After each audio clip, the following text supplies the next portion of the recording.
I'm delighted to welcome onto the first time facilitator podcast, Ben Crothers. Ben, it's good to chat to you again. Hi, Leanne. Yeah, great to be here. Thanks so much for having me on, and great to chat to you again as well. Yeah, it's funny because usually my first chat with people on this podcast is a virtual chat, but our first chat was in person. Was it last month? And you were sketchnoting, and it was just wonderful to see you work there. And now you do more than that. You do a ton of different things. Can you share with listeners a bit about your backstory, maybe some pivots or watershed moments that led you to the work that you do today? Yeah, thank you. And that's right. That we did meet at a conference, didn't we? And I've kind of been fanning on you, Leanne, for a while. Like I've been listening to this podcast for a while, and then boom, there you were, like leading a session. So that was great. It was great meeting you in person. Yeah, I guess I come from a design background. I've been designer for well over 20 years, and I guess I've always had that spirit of design that design wants a better world. Design wants things to work better and wants people to work together better and all of that kind of nice stuff. And if you know a designer, or if you are a designer, if you're listening or watching, well then you know that feeling, right? Like you just want things to be better. And so often, we work, particularly these days, in multidisciplinary teams. So much of our work doesn't feel like the design, but the communication of the design and the critique and the iteration. And what I found for me was I kind of got into facilitation through design, because I found that all of the design critique sessions that I was in, like Leanne, quite frankly, they sucked. They were horrible. They really were. And I thought, like, this can't be right. And so then I thought, well, what if I redesign how we do design critique? And it wasn't hard, but it was just being a bit more intentional about how the meeting ran. And before I knew it, I guess I was facilitating without really knowing I was facilitating. I just sort of, I think I stumbled into the role. And then once I did that, I kind of became famous internally for running a better meeting. And then for a while there, like in various places that I worked, it's like, hey, if you have a gnarly problem or a gnarly meeting, break glass and remove Ben and Ben to run the meeting. And I remember I used to work at Atlassian, like this is years ago when I first started. And kind of, sort of, up until I started facilitating there, they didn't really do any intentional facilitation. And I would come in and run things, and they said, whoa, like what is this weird sort of voodoo magic that is happening? And I kind of like it because we're actually getting done what we said we wanted to get done. And I said, yeah, it's called facilitation. And you can learn it. And that's when I started, I think, really leaning into, I think, taking more of a client mindset with how I facilitate. In other words, find out what outcomes do they want, and designing meetings and ways of working to suit those outcomes rather than to suit the calendar or to suit the software or to suit how they've always done it. And then when, for the past few years, like just before the pandemic, actually, I went out on my own and now have been doing my own freelance business called Bright Pilots. So much of that is helping design ways of working. And so I'm still a designer. It's just that I design how we gather and how we get work done together. Wow. And I really like that phrase, design wants a better world.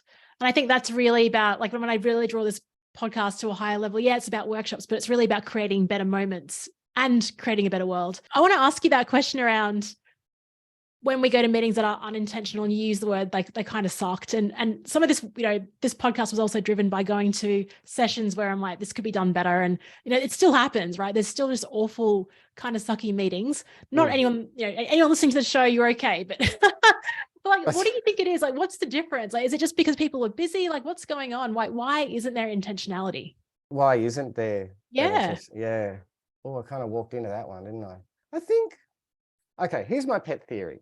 I feel like so much of modern work, it just follows this script, and the script is like this daggy, turgid old play that no one really wants to sit there and watch, but we feel like we've got to sit there and watch.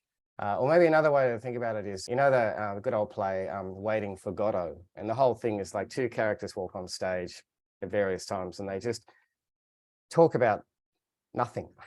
you know? Why? Because they're waiting for this other character who never shows up. And I guess the pathos is in what happens when nothing is meant to happen. And it's like work is a bit like that. Like it's just a bad script. It's like, you know, you said, hey, ChatGPT, write another version of Waiting for Godot for me. And ChatGPT gives you a script and everyone reads that script. And it's just really boring. And so I think there's so much of what we do in work in general and meetings in particular that I think a lot of people think we have to do it that way. And even when we do want to question it, we feel like, oh, I don't want to be the odd one out. Yeah. You know, I don't want to look dumb. And so I'm not going to ask questions.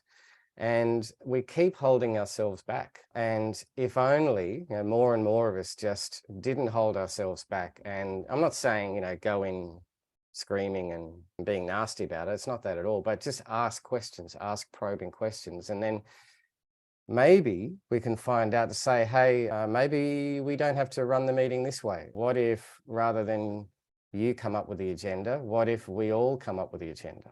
You know, maybe what would happen if we changed our default meeting time from 60 minutes to 50 minutes?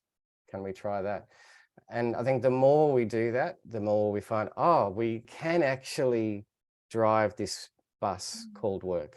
I think that's got something to do with it. Yeah. Yeah. And I remember when I started trying to do different things at my old workplace, there was an element of like definitely nervousness, but also maybe feeling rebelliousness, even though it wasn't, I didn't think it was rebellious at all because I was trying to improve an experience, but it was rebellious because I was going against the status quo of how things were usually run. And there's a bit of confidence, like you had to kind of be your own cheerleader and be like, this is okay, I can do this. But it did require that. Yeah. And I think you got to acknowledge the weird. Like it's going to be weird. Oh, that's another thing. So many meetings are so boring because they're so predictable. Yes. Like we literally know the agenda. We literally know not only the outcomes, but how we're meant to get there. And the more we do that with people, the more people lean out. I mean, I'm not saying a meeting has to be a movie, you know, what's going to happen next? Like what's around the corner? That's not that. But you're right, like it's great to try anything new, but know that it'll be weird the first time and then it'll be welcome. For example, one thing I started doing, this is years ago now, it was back when a place I was working, we were definitely used to lots of online meetings, hybrid meetings, and everyone was slammed with back-to-back meetings. And so whenever anyone came to a meeting I was running, I'd say, right, first 5 minutes, we're going to give each other the gift of 5 minutes silence, catch up on that email, send that thing, read that thing, like whatever is on your mind right now, clear your mind for the first 5 minutes. And the first time I did it, and the first time the people were in meetings where I did it, they always go, oh, what is this weirdness? Like it's weird, but then it's welcome because, oh, like you could, like the energy was so much better. And my meetings then became famous for that because, you do what Ben did, like let's have first 5 minutes of silence because then we can all catch up. We're not feeling behind the 8 ball once we start a meeting. So yeah, first it'll be weird, then it'll be welcome. Yeah, I really love that phrase, weird but welcome. And yeah, I remember even sending a meeting request for like 9:07 a.m. People being like weirded out by that. But yeah, love it. But yeah, but I love it. Yeah, I love that part too. Like just like, all right, give people that time because everyone is, like you said, it's calendar Tetris. People are bouncing around from meeting to meeting. No one's actually like focused. We're all worried about what's going on in the world. So it's almost like just the space. And even when you finish a meeting, like I remember finishing meetings early. It's like, we've talked about it. We've got a decision. All right. Well, you know, people feel like compelled to be polite, to just linger around. That's a funny one. Yes. Yeah. It's like trying to end a phone call with your, well-meaning, but very talking aunt or something, you know, it's like, well, gotta go. And then, you know, they're still talking. And then you're going, well, let's go. Yeah, just finish. It's okay. It's okay. It's okay. Now, I mean, I love your logo and your website. It's just like, you can tell that you have this background in design. Let's talk about, let's talk about visuals and how you incorporate that and why you think it's kind of like a superpower for the work that you do. For sure. Because I neglected to mention before, yes, I have a background in design, but I also very much have a background in visuals in general and drawing in particular. And drawing has always come easy for me. I'm not going to lie about that. And when I was definitely a product designer, service designer, just part of my process was drawing storyboards. Why? Because I drew lots of comics as a kid. And I was, the one at school that all the corners of my textbooks had little drawings in them. So when you Oh, thumb the corner, you'd have like these animated figures of, figures fighting and getting their heads cut off and stuff like that. But yeah, so I used to do a lot of storyboarding. Why? Because it's a great way to bring an idea to life.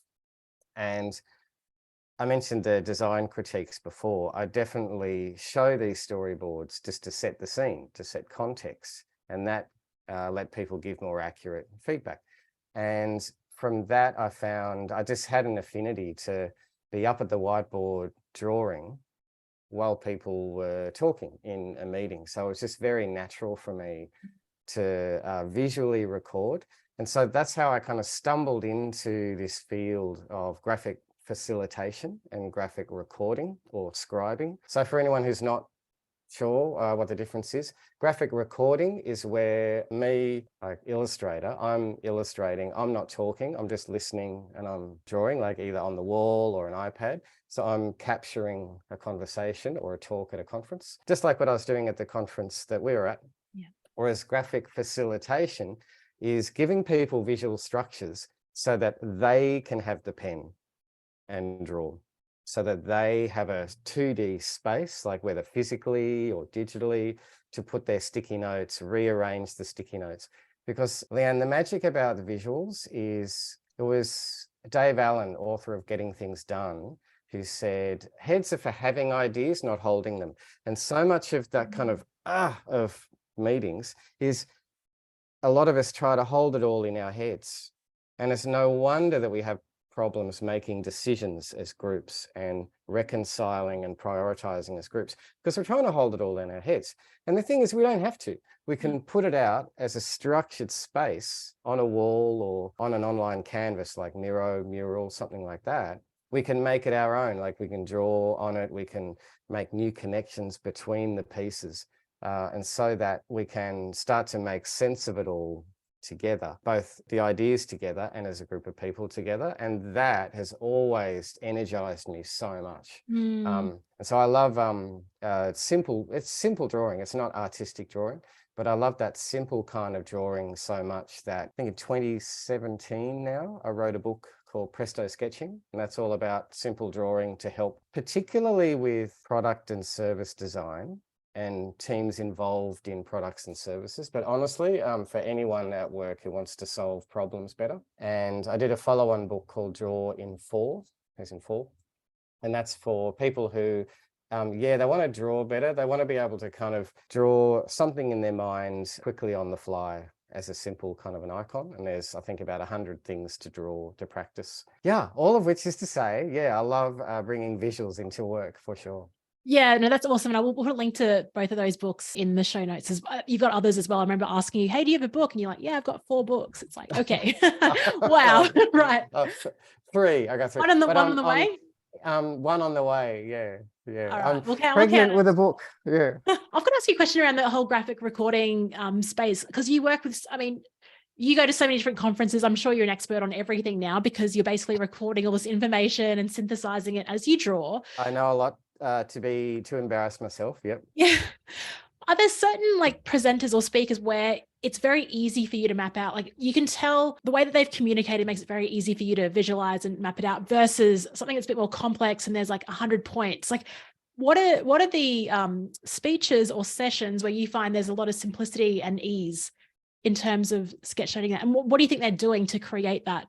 Yeah, good question. I can tell in about the first 5 sentences how experienced a speaker is, because of the way they structure their talk and the way they kind of introduce their talk. For example, they might say something like, I've got 3 big things to share, or this is my overarching question, or this is the thing I want to leave you with at the end, or some kind of opening gambit like that, some hint at structure. And that tells me that there's going to be a structured way that they talk. And if I know that, I can then budget space on the piece of paper I've got or the screen on the iPad that I've got. And I can try to kind of use up that space according to the structure that they then come out with. Sometimes it's not always like that. There's a lot of speakers at conferences that, you know, they haven't spoken a lot, and that's perfectly fine. And I'll just start. And it has, the other day, someone opened with, I'm going to tell you the journey of how our company is becoming more sustainable. So I thought, oh, this is interesting. So along the bottom, yeah, I drew a line kind of trending upward, ready to go, because I'm assuming it's going to go metaphorically upward. And she didn't talk about that at all. And I had this weird line going across the whole chart. So that was awkward. I mean, no one really notices these things except me. But yeah, so it's nice having these auditory landmarks, and that helps me structure it. If there's some kind of overall metaphor they're using, like a journey or yes, some sort of metaphor like that, I can do a lot with that. I had another one where the whole talk was about how a team created some kind of document together. It sounds really boring when I say it that way, but a global team, multiple languages, lots of struggles, but they needed to create this new standards document together. So I just drew a big document in the middle with some people basically floating in space with kind of oversized pens and pencils from memory, or I think that just people coming together on a document. And then the things that they were talking about just became points around that major picture. And that was fun. Yeah, but that's honestly, Leanne, that's a big part of the challenge. And part of that, I think, the artistic and design challenge. Yeah. Yeah, I really like that, the phrase auditory landmarks, and also giving us a hint. I mean, there's a good hint there in terms of how do we open a speech to provide like a container, not only for if you've got a graphic recorder, but for the people in your session. So they can kind of like map, you know, where this might be going as well. I think that's really powerful. Now, yesterday, Ben, you were combining both of the things. I mean, you do a lot of different things, but you had a day of graphic recording and then you came home and did a virtual workshop. A lot of this work that we do is all about our energy. So can you share like how you manage that and your big day yesterday, and now you're on the line reflecting with me? Yeah. On the energy thing, I'm a big one of just, I can't help but rely on a lot of nervous energy. Like that'll keep me going, and then boom, I crash. So I think I'm still going on that nervous energy right now. So Leanne, after this, I'll probably go back to bed. No. But there's that. But I got to say, one thing that really gives me energy, that fires me up, is being in a room where there's other people have an energy of, I guess, as we said before, wanting to make the world a better place. You know, and that's a great thing about my work, like as a facilitator and as a graphic recorder, I get to be in so many rooms where so many people want to do better, you know, want the world to be a better place. And the one yesterday, it was an event at the University of Sydney that was all about how do we incorporate more people with lived experience of disability in research, as well as how do we bring in people with lived experience of disability in positions of leadership when people with disabilities need to be accommodated and designed for and things like that. And it was just wonderful. It was incredible. I mean, I could have had like 1 hour of sleep the night before, but boom, I was on. It was so interesting. And yeah, as I said, like the energy in the room. So that's kind of one thing. It doesn't always happen that way. Like I've had to draw for some really dry, esoteric content. And I'm thinking, oh my goodness, how am I going to get through this? Yeah. So that's, yeah, it's good thinking about the energy. I hadn't thought of that. But otherwise, I think I used to stress out a lot. I used to, I think, put too much pressure on myself to do all the things, you know, to try to be perfect, whether it was the drawing or the facilitation or both. And yeah, like I was constantly putting this pressure on myself, and that in itself is fatiguing, let alone the work that you're trying to do. And I think over the past few years, I've just learned to kind of just loosen up and relax a bit more and, you know, just give more power over to other people. And that's very important in facilitation. It's vital, I think, that as facilitators, we don't own the outcome. The people in the room do. Mm. That's not on me. It's certainly on me to help them as much as I can get there. I can show them the doors, but they've got to open them. You know, I can create a path or make them create a path, but they're the ones who have to go down the path, kind of thing. And yeah, and so yesterday was weird, where I had all the things happen in the one day. So there was the graphic recording. And as you said, I then had to whisk myself home and then do a 90-minute online masterclass in how to facilitate better alignment and decision making. And I guess, oh, and even that one, I wanted to prep in the Uber on the way home, but the Uber driver just wouldn't stop Oh talking. no. Like, oh my goodness, I need to prep. And Stop. so, and again, I just had to rest and think, it's okay. I've done this before. I don't have to prep for 5 hours. It'll be all right, you know, and the right stuff will come out. And the way I structure it is very interactive with lots of discussion.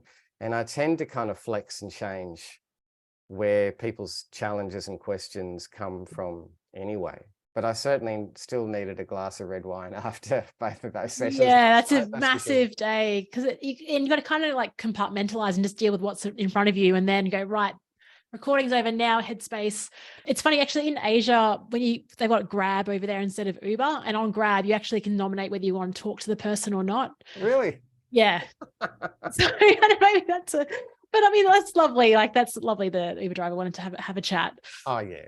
Yeah. Yeah. And honestly, sometimes, like, it really is this burning thing I got to get done. Like, I'm the kind of guy who'll say, oh, do you mind? I need to work away on my laptop. And of course they say, yeah, sure, no problem. Yeah. But yeah, I just got sucked into the conversation. Oh, it must have been good. Must have been good. Hey, Yeah. I follow this guy, Chris Doe, from the future. I don't know if you've heard of him, but he talks about, he's got a design background. He talks about the 2-word personal brand. I remember when we were chatting in Sydney, you called yourself the corporate anthropologist. And that really, like, those 2 words really stood out for me. And I wanted to share, like, I was curious about digging into that and going, why did you say that? Like, and what is going on behind corporate? Like, just anthropologize that conversation. And isn't it funny? Like, I'd never put those 2 words together before. But yeah, when we were talking, you're right. I just thought, yeah, like, I'm a corporate anthropologist. And for me, I guess what that meant or means is I am endlessly fascinated by people's behavior at work and the way that we say things, we do things at work that we would never do elsewhere. Like, the way we talk is so weird at work. And you know yourself, like, say you're at a barbecue on a weekend and you ask someone about work, and it happens at 2 levels. Like, the first level is like, just pushing emails around, mate, and then you dig in a bit more. You say, well, I'm actually, interested in supply chain dynamics or whatever their job is. And then suddenly they shift, it's like this Dr. Jekyll, Mr. Hyde thing. Suddenly they just become this different person in the way they speak. So I find the behavior of people fascinating, and I'm constantly dipping into resources about cognitive bias, neurochemistry, and the way that, like, this weird sort of meat bag that we have with this soup of hormones and neurocorticoids going on, it can do any work at all, by ourselves, let alone in groups, like, that is fascinating. And so, do I have any qualification in anthropology? No. But I guess I just apply that sort of science toolkit at work and then apply that to how I facilitate. Yeah. Yeah, cool. I mean, it is interesting because, like, even there was a really great video out the other week. I think I shared it in my mail out recently about, why is LinkedIn, case study on why LinkedIn is so weird. And it's the same thing. It's like, and even I play the game, like, I write something on there and I think, would I actually ever say that? Would I use those words? Would I use that language? Yeah. And you see, it's just a cesspool of, like, just rubbish and weird language and people talking about authenticity, but yet not being real. Yeah. Everyone's thrilled on LinkedIn all the time. Like, I'm thrilled humbled to be and grateful. I'm humbled. Yeah. But no one says these words out loud. It's so funny. No, I would never say, I'm so humbled by this. Like, it's so, hashtag grateful. Like, yeah. We should do like blessed. our own little personal experiments. Like, I'm going to an office opening tonight, and maybe I should speak in LinkedIn speak. How are you, Ben? Oh, I'm thrilled to be doing this. Oh, what have you been working on? Well, I'm, hashtag humbled to have done this project. And people I'm go, delighted to share my, honestly, I don't know if this exists, but I'd love to get like a hashtag blessed or hashtag humbled shirt and just wear these on Zoom calls or just on my Zoom video, LinkedIn videos, because it's just, this is the problem. I think there's just a disconnect and there's a need to be professional, but I think professional, yes, but connecting at the same time, it's like, I don't know, it's a bit. And what even is professional? Is it prompt? Is it accurate? Is it courteous? Is it all of those things? I mean, I would hope so, but yeah, there's this funny kind of costume, I think, that we put on, back to that kind of analogy of place. Oh, and speaking of costumes, I think, a lot of us, for a bunch of different reasons, wear masks at work. And sometimes we have to. Yeah. In places where, whether it's just mildly psychologically unsafe or just downright toxic, I think like we have to put on the armor. We have to have masks, and I think that's a big thing as well. And for anyone watching and listening, I certainly would not, I'm not belittling any of this sort of behavior at all. I think we all want to do a good job at work, and I think we all kind of assume good intent generally for other people at work. But it's hard. And one of those ways that we cope is through falling in line with the language we hear to be accepted. Yes. Well, I mean, that's what I was saying. Like, I see it, but yet I do it as well. Like so I'm not saying that I and it's hard to snap out of it or just remember that actually that you don't have to be that way. Back to what our original conversation around, you don't have to sort of inherit and then take on and then do the same thing. You can twist things around. You can be more curious. You can ask questions. You can challenge it, in baby steps. I've got you facilitate a lot of different sessions and workshops. Do you have like a favorite activity that you run or a question that you like to use during sessions that is your go-to? A favorite activity to run. I mean, I am a massive fan of warm-ups because I use warm-ups whenever the gear of the workshop or the meeting needs to change. For example, how you can be in a mindset of divergent thinking. We need to create options, so we need to be creative, like an artist's mindset. But then we need to switch mindset because now we're going to go into a phase of the meeting that is about convergent thinking. We need to remove choices. We create choice, make choice. And sometimes people need to really consciously switch. Like you can't stay in an artist mindset when we're trying to make choices now. You need an editor mindset. And so I tend to go for activities that really help people switch that mindset. But generally people need help in thinking more creatively. So I'm really big on that. Like that's a big interest of mine. How do we be more creative at work? And it's a really simple one. I just call it Spam Can. And you can find it on remotefriendlyicebreakers.com. The other book I did was 50 remote-friendly icebreakers. And one of them is, it's just called Spam Can, but you can use anything. The idea is you get the group of people and you can start off and you start with any inanimate object. Like I could just use this coffee mug, or I use a Spam Can just because it's funny, like an empty Spam Can. And it's like, tell me an alternate use for that. Doesn't have to make sense. Don't overthink it, go. And it's good if it's physical because you can pass it around, but it also works online and people can throw to the next person and then they go around again and they know what order they're in. And there's lots of really cool dynamics that always happen. So I do that and then a few rounds and then we go from in it to on it. So I said, okay, what did you notice about the ideas we came up with and what that was like? And that's a big go-to activity for me because it's like it's like the whole workshop all in 2 minutes. Wow. Because people realize they go from performative creativity, like they come out with an idea to look smart or look cool, to then a point where they're kind of out of ideas. And then they have to exercise a 21st century skill, Leanne, called listening.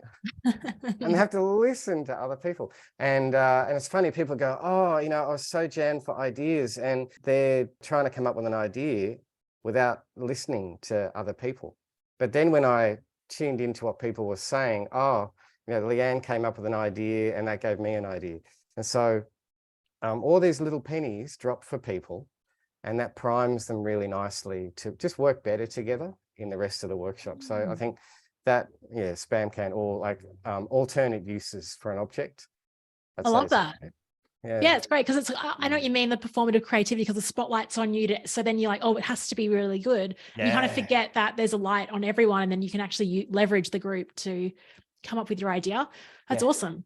And just getting that fluency of ideas out as well. I like that you brought up like having to have a gear change between like divergent thinking and then convergence. Like actually, it's like a scene change when you move to.